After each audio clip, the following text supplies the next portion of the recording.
Hello നമസ്കാരം, ALG fashion ലാബിന്റെ പുതിയൊരു വീഡിയോയിലേക്ക് സ്വാഗതം. ഇന്ന് നമുക്ക് ഈ ഒരു ലോട്ടസ് ബാങ്കിൾ എങ്ങനെയാണ് ഉണ്ടാക്കുന്നതെന്ന് നോക്കിയാലോ. ഇതിന്റെ ഫുൾ വീഡിയോ ഞാൻ ഓൾറെഡി പോസ്റ്റ് ചെയ്തിട്ടുണ്ട് കേട്ടോ, അപ്പോൾ കാണാത്തവരൊന്ന് കണ്ടു നോക്കണേ. ഇതുപോലെ ഉപയോഗിക്കാതെ കിടന്ന 3 ബാങ്കിൾസ് വെച്ചിട്ടാണ് കേട്ടോ ഞാൻ അത് ഉണ്ടാക്കിയിരിക്കുന്നത്. അപ്പോൾ ഇതിന് നടുക്ക് സ്റ്റോൺ ചെയിൻ ഒക്കെ ഉണ്ടായിരുന്നു, അതൊക്കെ ഇളകി പോയി കഴിഞ്ഞപ്പോൾ ഇത് ഉപയോഗിക്കാതെ വെച്ചിരിക്കുമായിരുന്നു. അപ്പോൾ ഇന്ന് അതിനെന്തായാലും മേക്ക് ഓവർ കൊടുത്ത് അടിപൊളി ബാങ്കിളാക്കി എടുക്കാം.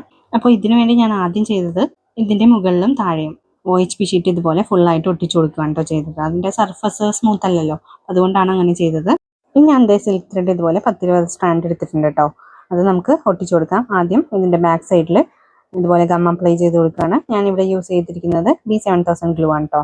ഗ്ലൂ ഒട്ടിച്ചു കൊടുത്തതിന് ശേഷം ഞാനിത് കുറച്ച് നേരം ഒന്ന് റെസ്റ്റ് ചെയ്യാൻ വെച്ചിട്ടോ, ഒരു 10 മിനിറ്റ് ആ ഗ്ലൂ ഒന്ന് സെറ്റിൽ ആവണ വരെ ഒന്ന് വെയിറ്റ് ചെയ്തു.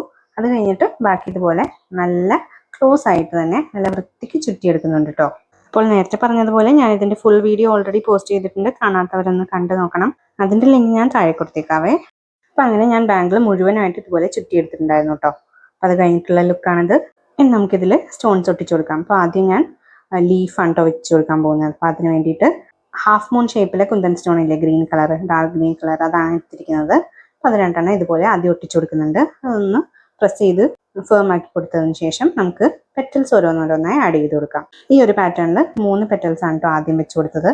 ഈ സ്റ്റോൺസ് ഒട്ടിച്ചെടുക്കാൻ വേണ്ടി ഞാൻ B7000 ഗ്ലൂ തന്നെയാണ് കേട്ടോ യൂസ് ചെയ്തത്. ഇതല്ലാതെ ഫാബ്രിക് ഗ്ലൂവും യൂസ് ചെയ്യാം. ഈ 3 സ്റ്റോൺസ് ഒട്ടിച്ചതിന് ശേഷം അതിന്റെ രണ്ടിന്റെയും ഗ്യാപ്പിലുള്ള സ്ഥലമില്ലേ, അവിടെ ആയിട്ട് ഇതുപോലെ 2 സ്റ്റോൺസും കൂടി എക്സ്ട്രാ വെച്ച് കൊടുക്കണം.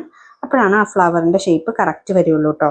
അതിനുശേഷം അതിന്റെ താഴെ 2 ഗ്രീൻ ലീഫ്സ് വെച്ചിട്ടില്ലേ, അതിന്റെ നടുക്കായിട്ട് ഇതുപോലെ ഒരു വൈറ്റ് സ്റ്റോണും കൂടി വെച്ച് കൊടുക്കുന്നുണ്ട്. ഇതേ പാറ്റേണിൽ തന്നെ മുഴുവനും ചെയ്തെടുക്കുക കേട്ടോ. ഇത് ഷോർട്സ് വീഡിയോ ആയതുകൊണ്ട് തന്നെ ഞാൻ സ്പീഡിൽ അടിച്ചു വിടുവാണ്. നിങ്ങൾക്ക് ഇതിന്റെ ഫുൾ വീഡിയോ കാണണമെങ്കിൽ താഴെ കൊടുത്തിരിക്കുന്ന ലിങ്കിൽ ക്ലിക്ക് ചെയ്താൽ മതിയേ. അപ്പോൾ ഈ ഒരു വളയുടെ ഫൈനൽ ലുക്ക് കണ്ടു കഴിഞ്ഞാൽ നിങ്ങൾ പറയുകയില്ല കേട്ടോ, ആദ്യം കാണിച്ച ആ പഴയ സ്റ്റോണൊക്കെ പോയ ബാങ്കിളാണെന്ന്. അപ്പോൾ ഇത് മുഴുവൻ ഒട്ടിച്ചു കൊടുത്തതിന് ശേഷമുള്ള ലുക്കാണിത്. എങ്ങനെയുണ്ട്? അടിപൊളിയായിട്ടില്ലേ? അപ്പോൾ സെയിം ഇതേ ബ്ലൂ ലോട്ടസ് വെച്ച് തന്നെ ഞാനൊരു ഇൻവിസിബിൾ ചെയിനും കൂടി ഉണ്ടാക്കിയിട്ടുണ്ടായിരുന്നു കേട്ടോ. അപ്പോൾ അതിന്റെ വീഡിയോ കാണാത്തവരൊന്ന് കണ്ടു നോക്കണേ. അപ്പോൾ അതേ പകൽ വെളിച്ചത്തിലുള്ള ഫൈനൽ ലുക്കാണിത്. എങ്ങനെയുണ്ട്? നിങ്ങൾക്ക് ഇഷ്ടമായോ? ഇഷ്ടമായെങ്കിൽ എന്തായാലും കമൻറ്റ് ചെയ്യണേ. വീഡിയോ ലൈക്ക് ചെയ്യാനും മറക്കരുത്. എൻ്റെ ചാനൽ സബ്സ്ക്രൈബ് ചെയ്യാതെ കാണുന്നവരാണെങ്കിൽ ഒന്ന് സബ്സ്ക്രൈബ് ചെയ്ത് സപ്പോർട്ടും കൂടെ ചെയ്തേക്കണേ. അപ്പോൾ ഇതായിരുന്നു ഇന്നത്തെ വീഡിയോ. ഈ വീഡിയോ നിങ്ങൾക്ക് ഇഷ്ടപ്പെട്ടു എന്ന് കരുതുന്നു. ഇനി പുതിയൊരു വീഡിയോയിൽ കാണാം കേട്ടോ. ബൈ.